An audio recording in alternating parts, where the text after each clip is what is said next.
Okay, 7th and 8th graders are combined in this particular unit, which is nice. We haven't done that yet this semester.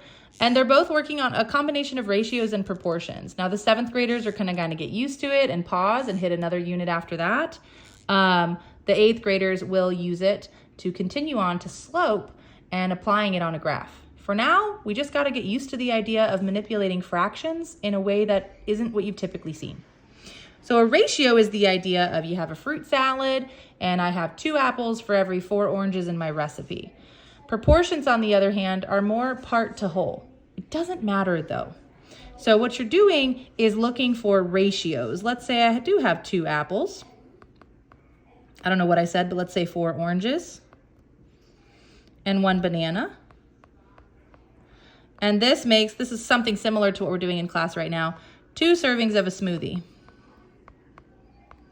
Okay. I might ask you, how many apples for 6 smoothies? Now, some of my more number sense strong students have not been doing the ratio, but I urge them to do it because as the numbers get trickier, it's not as easy to do in your head. I know I have 2 apples for every 2 smoothies. That is my ratio. 6 smoothies is what I'm after though, and I don't know how many apples. That is an X. We're gonna make a beautiful butterfly. Yes, I want you to make the beautiful butterfly. Okay, boom, boom, all right. We're gonna do 2 times 6, that's 12. 2 times X is 2X. Now we can divide by 2. This is gonna happen every time this series of steps. To get X by itself, and 12 divided by 2 is 6.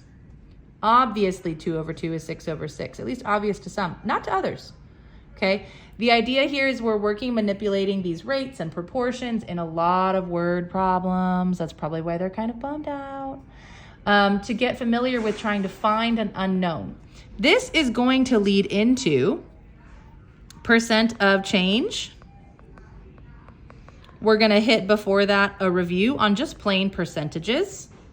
And then, like I said, the 8th graders will head into slope. So this is where we're at right now. In order to make this interesting, I've got quite a few projects for them. We're gonna use M&Ms, we're gonna build a catapult, we've got a paper puppet, like there's a lot going on because this is real world application. So that's really how they're gonna learn it. So the shock factor in the beginning of this being hard hopefully will wear off and we'll get into some of the fun stuff. All right, okay.